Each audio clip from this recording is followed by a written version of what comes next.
So we have finished our syllabus for the term 1 और अब हम जो करने जा रहे हैं वो है सैम्पल पेपर जो सीबीएसई ने क्लास 12th के टर्म 1 के लिए दिया हुआ है।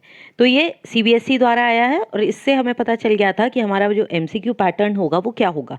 हम इसके 3 पार्ट्स पहले ही कर चुके हैं जिसमें हमने पार्ट ए और पार्ट बी के कुछ क्वेश्चन सॉल्व कर लिए थे। अब हमारे कुछ क्वेश्चंस बचे हैं। मैं एक बार और रिवाइज करा दूं कि 35 मार्क्स का थ्योरी का पेपर होगा, हमें 45 क्वेश्चंस अटेम्प्ट करने होंगे और पेपर में 55 क्वेश्चंस होंगे। 10 क्वेश्चंस की आपको चॉइस मिलेगी और इन्हें बहुत समझदारी से आपको सॉल्व करना है। पार्ट ए मैंने आपको पहले ही बताया हो चुका है। पार्ट बी में 24 क्वेश्चंस थे और इनमें से हमें 10 क्वेश्चंस बचे हैं। 14 क्वेश्चंस पिछले पार्ट में कर चुके हैं। तो अब हम आगे बढ़ते हैं। अब हमें जो क्वेश्चन करने हैं वो है क्वेश्चंस जो असर्शन बेस्ड है, मतलब आपको इसमें 2 सेंटेंसेस दिए होंगे और आपको ये बताना होगा कि उसका एक कारण जो दिया है क्या वो सही है या वो गलत है। तो ये देखो, अब हम 40th क्वेश्चन से स्टार्ट करते हैं। अब ये क्वेश्चंस किस तरह के हैं? इन क्वेश्चंस में हमें 2 कथन दिए होंगे जिसमें से एक अभिकथन है, मतलब एक मेन फैक्ट है, एक सेंटेंस है और दूसरा कारण है। अब इसमें आपको 4 ऑप्शंस दिए गए हैं और आपको इन चारों में चूज करना है कि क्या सही है। पहले चीज़ तो आपको ये देखनी है कि क्या ए और आर ये दोनों सही है या इन दोनों में से कोई एक सही है। अगर पहली चॉइस ये है कि ए और आर ये दोनों सही है, अगर ए और आर दोनों सही हैं तो आपका ऑप्शन सिर्फ हो सकता है ए या फिर बी, इसके अलावा ऑप्शन नहीं होगा। तो सबसे पहले आप ये देखोगे कि आपका ऑप्शन ए और आर क्या दोनों सही हैं या नहीं। अब ऑप्शन ए और बी अगर दोनों सही हैं तो फिर आपको ये देखना है ये जो आर है, बी नहीं सॉरी आर, ये जो आर है क्या ये ए का कारण है या नहीं है। ठीक है, क्या ये ए के बारे में ही कुछ बता रहा है या ये कुछ अलग ही भाषा बोल रहा है। तो अगर आपका ए और बी दोनों सही हैं, ए और आर, तो हमारा ऑप्शन या तो ए होगा या हमारा ऑप्शन बी होगा। फिर हम क्या देखेंगे कि आर जो है क्या ए की सही व्याख्या कर रहा है या नहीं। अगर ए सेंटेंस भी सही है और आर उस ए और आर दोनों सही हैं और आर जो है ए की व्याख्या भी सही कर रहा है तो हम ए करेंगे। ए और आर सही तो हैं लेकिन आर जो है वो ए के बारे में कुछ हमें खास नहीं बता रहा है तो फिर हम बी करेंगे, लेकिन दोनों सही है। इसके बाद दूसरा ऑप्शन ये आता है कि हमें ए और आर जो दिए हैं इनमें एक कोई सही हो और एक गलत हो। तो ये हो सकता है या तो ए सही है और आर गलत है या फिर ए गलत है और आर सही है। तो अब इन दोनों में अगर दोनों सेंटेंस सही नहीं है तो हमारा ऑप्शन सी या डी होगा। अगर ए सही है और आर गलत है तो हमारा ऑप्शन सी होगा और अगर ए सही गलत है और आर सही है तो हमारा ऑप्शन डी होगा। अब ये समझ आ गए हमें किस तरह से अटेम्प्ट करने हैं। तो सबसे पहले इसको अटेम्प्ट करने से पहले आप ए और आर दोनों को पढ़ो, खुद सोचो, जब तक आपके कंसेप्ट्स क्लियर नहीं होंगे ये नहीं होगा, और तब अटेम्प्ट करो। ठीक है, आगे बढ़ने से पहले अगर आपने मेरे चैनल को सब्सक्राइब नहीं किया है तो उसे सब्सक्राइब कर लो और नोटिफिकेशन बेल दबाना बिल्कुल मत भूलना। एक चीज़ और कहूँगी, अगर मान लो कहीं फंस जाओ और आपको गेस करना पड़े तो मैं ये आपको लिंक दे रही हूँ, इस वीडियो में ज़रूर देखो कि एमसीक्यूज़ में गैस किस तरह से मारा जाए। ये मैं बिल्कुल नहीं कह रही हूँ गैस मारना, लेकिन अगर कभी फंस जाओ तो पहले तो चॉइस का इस्तेमाल करो और अगर तब भी ना आए तो ज़रूर गेसिंग करो, लेकिन इंटेलिजेंट। ठीक है, तो पहला क्वेश्चन करके देखते हैं। बच्चों के लिए कोई कार्यक्रम या संस्था तभी सफल होती है जब समुदाय उसके साथ भागीदारी करे और स्वामित्व की भावना महसूस करे। ये तो बिल्कुल सही है, कोई भी कार्यक्रम चाहे बच्चों का हो या बड़ों का, जब समाज सब उसमें पार्टिसिपेट करता है तभी सही होता है। तो ये सेंटेंस सही है। इस तरह के कार्यक्रम की योजना बनाते समय प्रबंधन के लोग शुरू से ही शामिल होने चाहिए। क्या ये सेंटेंस आपको सही लग रहा है? प्रबंधन के लोग शुरू से ही शामिल होने चाहिए? नहीं, ये मुझे लग रहा है गलत। तो एक सही है और एक गलत, तो ए और बी ऑप्शन तो नहीं हो सकते। एक ए सही है और आर गलत है तो हमारा ऑप्शन होगा सी। समझ में आ गया ये किस तरह से अटेम्प्ट करने हैं? तो हमारा 40 का जो सही आंसर है वो है सी। अब आगे बढ़ते हैं क्वेश्चन नंबर 41। क्वेश्चन नंबर 41 में हम देखते हैं नीचे 2 कथन दिए हुए हैं। ठीक है, अब इनमें एक अभिकथन है और एक कारण है। अभिकथन है दूध और दही 1 या 2 दिन में ही खराब हो जाते हैं। ये तो बिल्कुल क्लियर है, सही है। दूसरा है कि ये विकार्य खाद्य पदार्थ हैं। ये सेंटेंस भी सही है। ये दोनों जो हैं ये विकार्य खाद्य पदार्थ हैं तो सही है। ये ए भी सही है और बी भी सही है, मतलब ए या बी में से इसका ऑप्शन होगा। क्या बी जो है, आर जो है, ये हमें इसका सही कारण बता रहा है?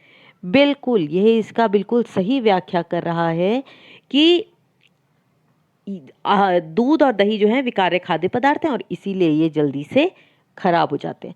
तो ए और आर अगर दोनों सही हैं तो हमारा ऑप्शन होगा ए। क्वेश्चन नंबर 41 का हमारा सही ऑप्शन है ए। ठीक है, अब चलिए हम अगले क्वेश्चन पे चलते हैं जो कि है क्वेश्चन नंबर 42। 42 में देखो हमारा अभिकथन और कारण क्या है, पहले हम इन्हें देख लें, अभिकथन और कारण। ऑप्शंस हम बाद में देखेंगे। ठीक है, पहला है हमारा ऑप्शन, पोषण की स्थिति और सहयोग बीमारी से पहले और बाद में रोग के निदान, स्वास्थ्य लाभ, अस्पताल में भर्ती की अवधि में भी एक इम्पॉर्टेंट भूमिका निभाता है। तो पोषण की स्थिति और सहयोग बिल्कुल इन सब में एक भूमिका निभाता है, चाहे वो बीमारी से पहले हो, बाद में हो, भर्ती हो आदमी। ये तो सेंटेंस बिल्कुल सही है। ठीक है, अब अगले पार्ट पे आते हैं 42 पे, कि हाल के दिनों में पोषण संबंधी देखभाल ने दुनिया भर में महत्व प्राप्त कर लिया। ये सेंटेंस भी सही है। सेंटेंस तो हमारे अब हमने देख लिया, ए भी सही है और हमारा सेंटेंस बी भी सही है। अब ए और आर अगर दोनों सही हैं तो या तो हमारा ऑप्शन ए होगा या पी होगा। अब मुझे ये बताओ, क्या आर इसकी सही व्याख्या कर रहा था? नहीं, सेंटेंस तो दोनों सही थे लेकिन व्याख्या जो है वो सही नहीं थी। तो इसलिए हमारा ऑप्शन होगा बी, कि ए और बी, आर दोनों सही हैं लेकिन आर जो है वो ए की व्याख्या सही से नहीं कर रहा है। ठीक है, हो गया ये क्वेश्चन भी। अब हम चलते हैं अगले क्वेश्चन पर जो है क्वेश्चन नंबर 43। अब यहाँ पर फिर हमें दो सेंटेंस दिए गए हैं। चलो पहले हम देखें अभिकथन। भोजन की बनावट भोजन की गुणवत्ता को संदर्भित करती है। ये तो सही है, भोजन की बनावट भोजन की गुणवत्ता को संबंधित करती है क्या? सोच के बताओ। भोजन की बनावट गुणवत्ता को थोड़ी बताती है। गुणवत्ता को बताने के लिए तो बहुत सारी चीज़ें हैं, तो भोजन की बनावट गुणवत्ता को नहीं संदर्भित करती है। तो ये सेंटेंस पहले तो मेरे को यहीं पे ही गलत लग रहा है। आर देखते हैं, विश्व व्यापार संगठन समझौता माल, सेवाओं और बौद्धिक संपदा को बिल्कुल, इसमें ये सारी चीज़ें हैं, चाहे वो माल हो, गुड्स, सर्विसेज या इंटेलेक्चुअल प्रॉपर्टी राइट्स, ये सब कुछ विश्व व्यापार संगठन WTO करता है। तो इसमें हमारा एक सेंटेंस गलत है, एक सही, तो सी या डी में से होगा। ए झूठा है लेकिन आर सच्चा, तो 43 का हमारा ऑप्शन होगा डी, जिसमें एक सेंटेंस गलत है और एक हमारा सही है। ये सेंटेंस भी हो गया। चलो अब बढ़ते हैं हम क्वेश्चन नंबर 44 में। यहाँ पर फिर हमें दो सेंटेंसेस दिए गए हैं जिनके बारे में हमें बताना है। चलो देखते हैं। पहला है, खाद्य पदार्थ में जिस पोषक तत्व की कमी होती है उसे मिलाकर फूड फोर्टिफिकेशन या खाद्य प्रबलीकरण किया जाता है। ये तो बिल्कुल सही है, जिससे ये सुनिश्चित किया जा सके कि न्यूनतम आहार आवश्यकताएं पूरी की जा रही हैं। तो इसका मतलब ए ऑप्शन जो है वो बिल्कुल सही है। ठीक है, अगला हमारा आता है, भारत एक कृषि न्यूनतम से कृषि आधिक्य देश, ये तो सही है, तक विकास किया है। यह कृषि और बागवानी उत्पादों के भंडारण और प्रसंस्करण की आवश्यकता पैदा करता है। तो सेंटेंस तो मुझे ये भी सही लग रहा है। तो सेंटेंस ए भी सही है और बी भी सही है, लेकिन क्या ये आर जो है, आर हमें ए के बारे में कुछ बता रहा है? नहीं। तो इसका मतलब ये ए और बी में से होगा, ए सही है, बी सही है, दोनों सही हैं ए और आर, लेकिन आर जो है वो ए की व्याख्या नहीं कर रहा। तो हमारा ऑप्शन सही जो होगा वो होगा बी। क्या ये समझ में आ गया आपको? तो ये जो क्वेश्चंस हैं थोड़े से कंफ्यूजिंग हैं, इसमें आपको दिमाग लगाने की बहुत ज़रूरत है, और जब तक आपको कंसेप्ट्स नहीं आएंगे ये क्वेश्चंस करने आपको थोड़े मुश्किल लगेंगे। तो अब हम आ गए क्वेश्चन नंबर 45 पर। यहाँ भी हमें दो सेंटेंसेस दिए हैं, फिर हमें निकालना है कि सेंटेंस वो सही है या नहीं है। तो चलो पढ़ने की कोशिश करें। पहला सेंटेंस ये है कि अर्थपूर्ण कार्य समाज या दूसरों के लिए उपयोगी कार्य जिसे जिम्मेदारी से किया जाता है और कार्यकर्ता के लिए सुखद होता है। ये तो सही है। दूसरा है, कुछ ऐसा चुनना महत्वपूर्ण है जो व्यक्ति के उत्साह को बनाए रखने में सहायक हो। ये भी बिल्कुल सही है। तो अभिकथन और कारण ये दोनों जो हैं 45th क्वेश्चन में सही है, लेकिन क्या ये चुनना महत्वपूर्ण है जो उत्साह बनाए रखने में सहायक है, क्या ये अर्थपूर्ण कार्य और समाज उपयोगी कार्य की बात कर रहा है? क्या यहाँ पर ये लिखा है? ऐसा कुछ नहीं लिखा है। तो सेंटेंस तो दोनों सही है, लेकिन जो कारण है वो अभिकथन की व्याख्या नहीं कर पा रहा है, इसलिए हमारा या तो ए होगा या बी। अब क्योंकि व्याख्या सही नहीं कर रहा है तो हमारा ऑप्शन बी सही है। तो 45 क्वेश्चन का जो हमारा ऑप्शन होगा वो होगा ऑप्शन बी। और अब हम कौन से क्वेश्चन पे आ गए? हम बड़ी जल्दी जल्दी क्वेश्चंस कर रहे हैं। Question number 46। अब 46 क्वेश्चन में जो है अब हमें फिर से ये देखना है कि कौन कौन से वाक्य हैं। एक चिकित्सा पोषण चिकित्सक एक स्वास्थ्य पेशेवर है जो किसी व्यक्ति के आहार और पोषण संबंधी समस्याओं का निदान और उपचार करता है। फिर से ध्यान दो, निदान और उपचार करता है। तो हमें ध्यान में रखना है कि क्वेश्चन नंबर 46 एक चिकित्सा पोषण चिकित्सक, ध्यान दो, चिकित्सा पोषण चिकित्सक दिया हुआ है, तो ये एक स्वास्थ्य पेशेवर भी है और पोषण संबंधी समस्याओं का निदान करता है। चिकित्सा पोषण चिकित्सक जिम, छात्रावास, विमा नहीं, ये इन जगहों पे थोड़ी काम करता है। यहाँ तो आहारिकी वाला व्यक्ति काम करता है, चिकित्सा पोषण चिकित्सक नहीं करता। तो ये ऑप्शन गलत है, लेकिन ए सही है। तो यहाँ एक सेंटेंस सही है और एक सेंटेंस गलत है। तो हमारा या तो हमारा ऑप्शन सी होगा या ऑप्शन डी। अब जो ए था वो सही था और डी जो था वो गलत था, तो हमारा ऑप्शन होगा यहाँ पर सी। 46 क्वेश्चन में हमारा ऑप्शन है सी। समझ आ गया आपको?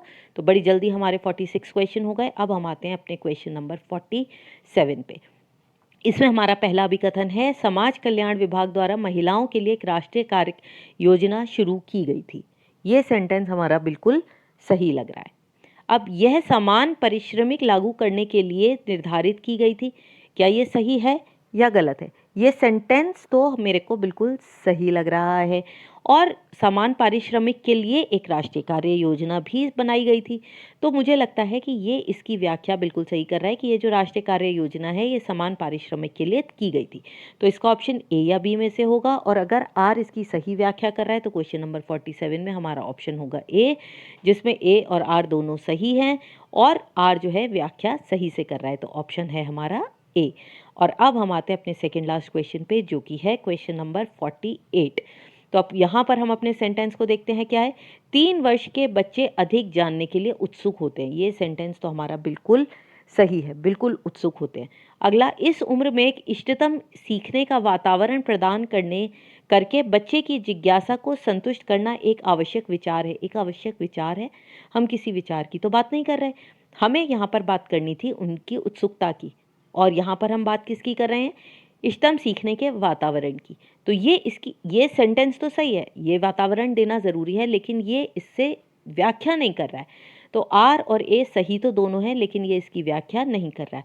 तो ए और बी में से ऑप्शन होगा हमारा बी।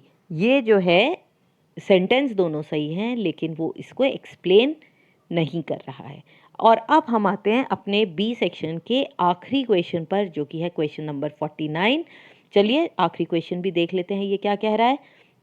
सबसे पहला ये कह रहा है कि पोषण तत्व आधारित दृष्टिकोण पोषण कमियों पर काबू पाने के लिए बहुत प्रभावी रणनीति है। ये तो सही है, पोषक तत्व आधारित जो है ये कुपोषण के लिए प्रभावी रणनीति है। इसका क्षेत्र व्यापक है और ये सस्ता उपाय है।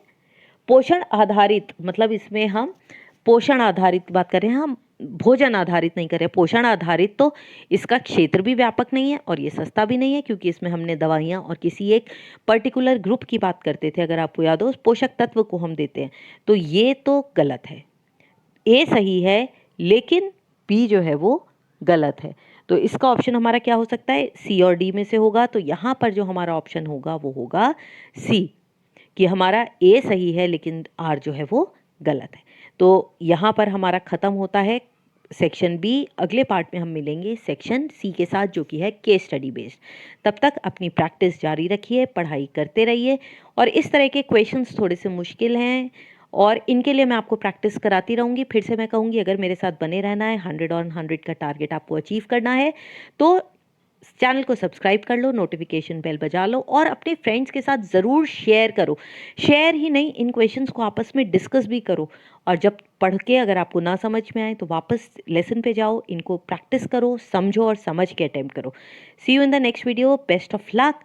बेस्ट ऑफ लक बहुत ज़रूरी है। आगे पढ़ते रहो और सबके साथ अपने क्वेश्चंस को शेयर करते रहो।